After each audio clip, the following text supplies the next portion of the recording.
it's almost like this romanticism around movement in North America right now, post-COVID. And we're trying to figure out if you're in a traditional context, how do we survive? And so there's this like entertaining of the romanticism of movements. But is it possible that you end up getting inoculated to the real thing of multiplying disciples by getting all the knowledge, all the content, even seeing some of the tools, seeing other people use them, trying to implement them, but not actually doing it in a way that's full on releasing and challenging people to make disciples, that you actually become, it's actually worse than if you'd never seen it at all.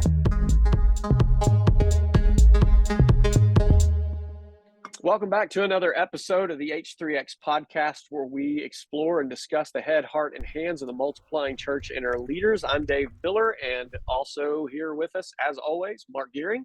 And we're ready to just jump off on something that's been churning in Mark's heart for quite some time, wouldn't you say? Yeah, I think it's been percolating, and then I had a recent experience that kind of brought it out. So yeah, love to process this with you, Dave, and everybody listening. Love to hear your thoughts too. Leave us a comment or send us your thoughts. But I was involved in helping with a training recently, and I won't share too many details. I'll just leave it kind of vague, but was involved in a training, and there was a good number of people in the room, maybe 50 or so. And this was in collaboration with another guy who's been working in legacy churches. And so he was working in this traditional church environment to do a normal, what we would do as a disciple-making training, some simple tools to help them learn how to share the gospel and who is their mission field, and then how to begin to make disciples. Simple tools. Dave and I, we've done this a lot of times, are familiar with those tools, but he cast vision up front and was pretty intense about it. I was kind of like trying to understand why he was being so intense about this, but he was, this guy who I was collaborating with, he was really vision casting. This is absolutely critical that you are a part of the harvest time today as we go out to share and put into practice what we're learning. And so that happened right before the lunchtime that day. It was scheduled. And so we went through the training module in the morning, and we went through the 411 tool, and we were equipping, training, practicing through all of this. And then got up there to start to practice. What does this look like to share in the harvest? Okay, we're going to break up into teams. And 50% of the room, about 25 people to 30 people, got up all at the same time and walked out the door.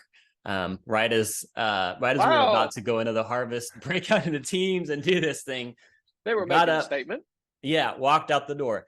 And so if I was confused, and then found out there was a couple churches there. They were all connected to the same church, and they had a reason why they needed to leave. But just right at that point was when they decided was the moment to leave. And it could have been legitimate. I don't know all of what happened there, but I will tell you that, man, that I've seen that happen at other times where people, maybe not that quantity of people, but people get up and they leave, or they don't participate in this piece of the training that is putting feet, hands to it. And so it's really just got me. So that's the story. So, but the principle behind that, or the thing that I've been processing behind that, love to get your thoughts on this, is there a reality that as movement, methods, principles, it's almost like this romanticism around movement in North America right now, post-COVID. And we're trying to figure out if you're in a traditional context, how do we survive? And so there's this like entertaining of the romanticism of movements. But is it possible that you end up getting inoculated to the real thing of multiplying disciples by getting all the knowledge, all the content, even seeing some of the tools, seeing other people use them, trying to implement them, but not actually doing it in a way that's full on releasing and challenging people to make disciples, that you actually become, it's actually worse than if you'd never seen it at all, such that you've seen it, you haven't actually practiced it, and now the next time you might see somebody trying to train on it, you're not even open to it because you never actually practiced the thing that you saw. So that's what I'm processing through. What is the place of practice and harvest in actually taking the tools and the methods that we use and getting them into a place where they're activated and a part of us? That brings so many thoughts to mind, Mark, right now, that I have as responses that I don't even really know where to begin. I'll start here. The Yep. little graph that I like to share where it's like, I know nothing, and then I'm trained, and then it shoots up to the top where it's like, I know everything, listen to Yep. me. And That's then right. you go into experience a little bit, and then it drops all the way down to, I'm an idiot. I have no idea what I'm doing. And then you kind of get a little bit further down into experience where you're like, I might be getting the hang of this. And Yeah. then the very end of it is, trust me, it's complicated. Yeah. Yeah. I've just enjoyed that graph, but I think a lot of times we're talking about that peak where so you go from I know nothing to now I've been trained and I know everything, but experience Yes. hasn't taught me how hard it is yet. The caged phase happens in a lot of things, and it definitely happens in movement training. Definitely Yep. happens in It movement. Happened to does. me. It does. And so part of the conversation for me and thinking through as we have different audiences listening to this, some of this is the context here is like with individual disciples that follow that, right?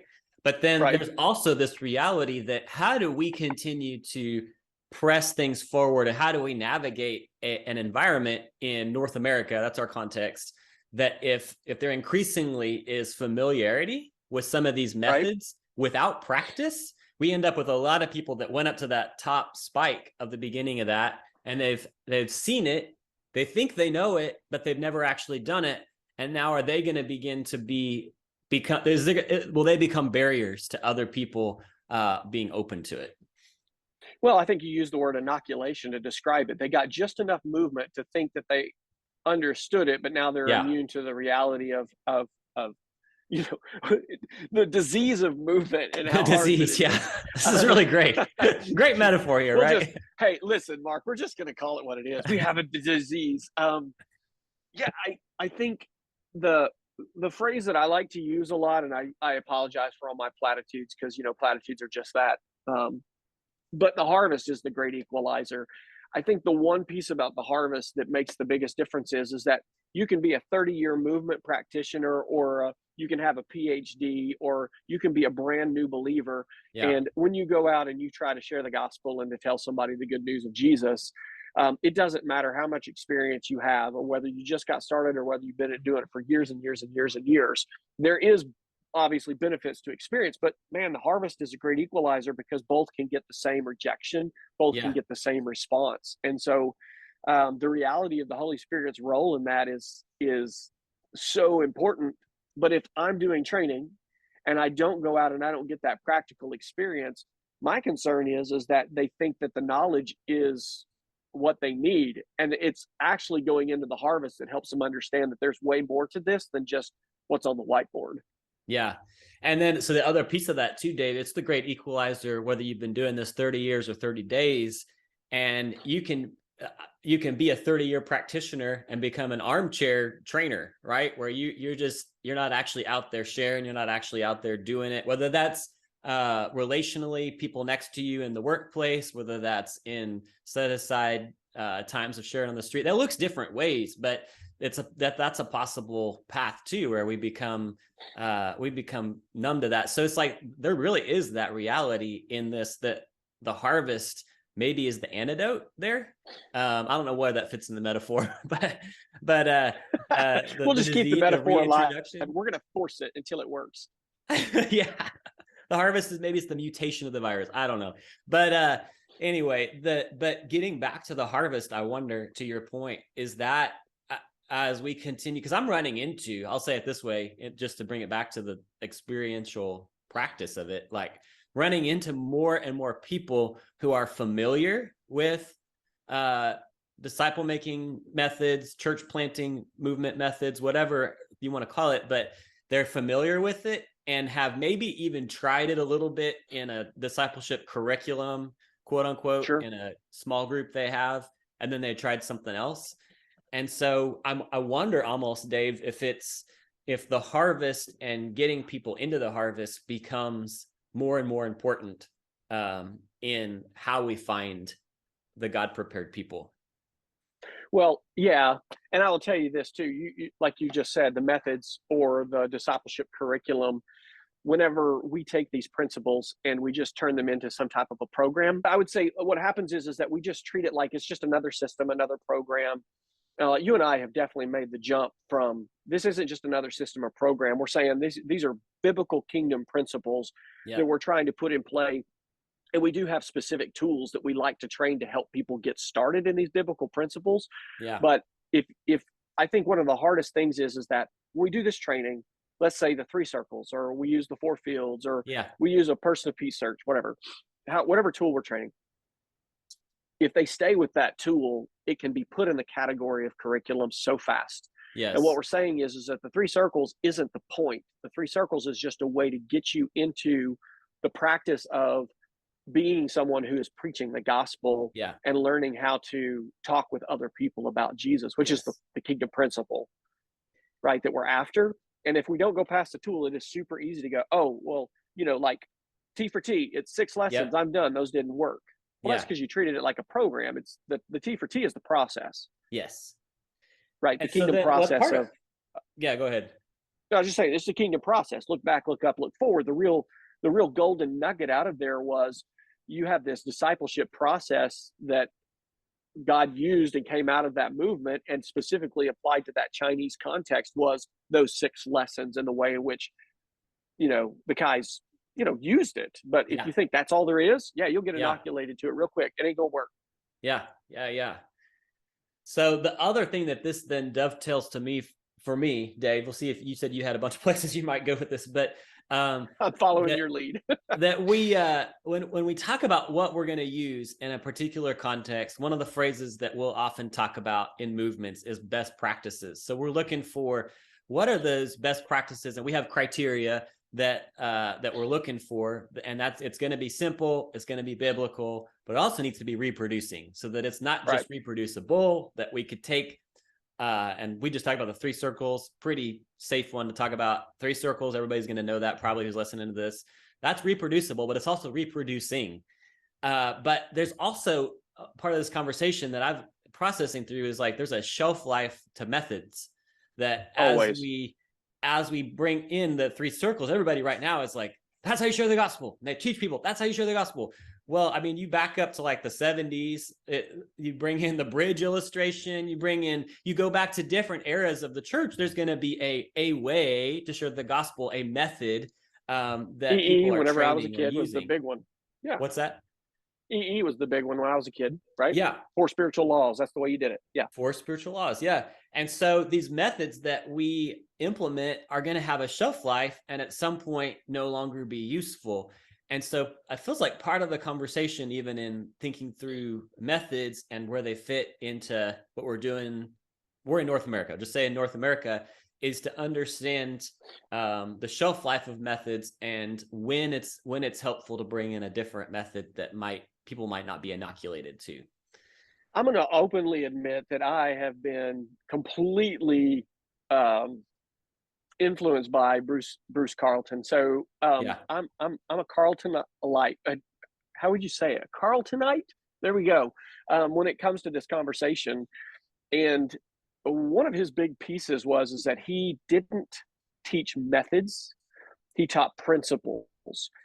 And I'm going to put some context into this discussion, because he always said, if you have a God-called man with a God-given vision, he doesn't need your methods. He just needs the principles to know how to go after what God's put in his heart and where God has called him to go. Yeah. And he'll figure out the rest of those pieces. Okay. If you've got someone who already has that direction, that vision, they're already on the starting block and they've taken off. In other words, the way you find them is you're running and you find somebody else running too, and you run alongside them and say, hey, can I help you run a little better? Yeah.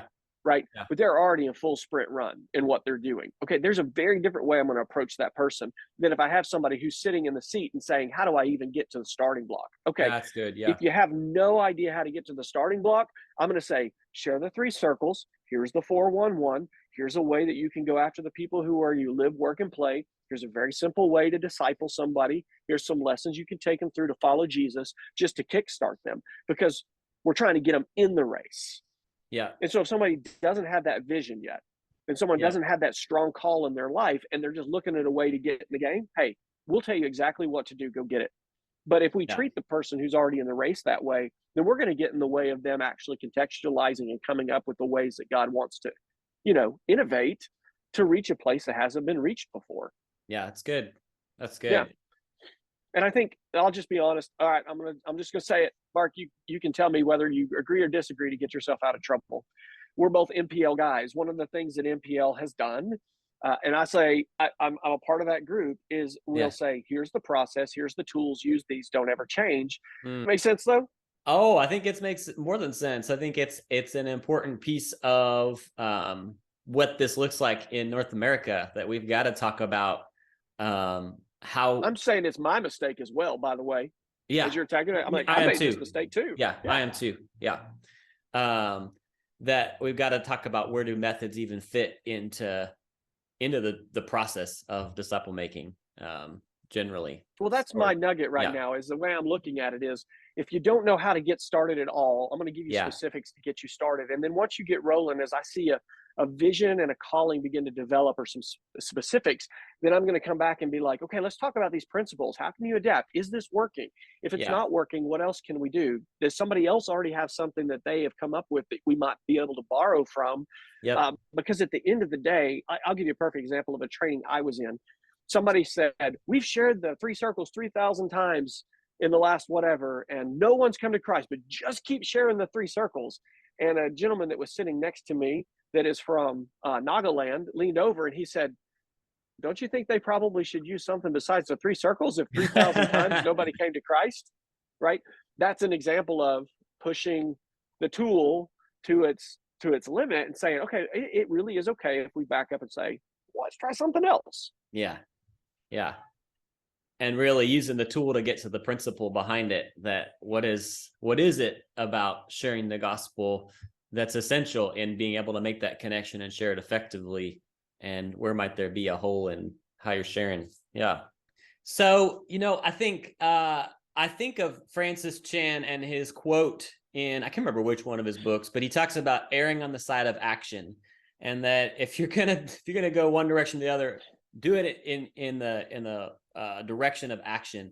And I think that's really helpful as I think about, first of all, what it means to follow Jesus, but in this conversation about tools, that what you're bringing in, Dave, is really driving to the purpose behind tools, and they really exist to empower action in a disciple who's making another disciple.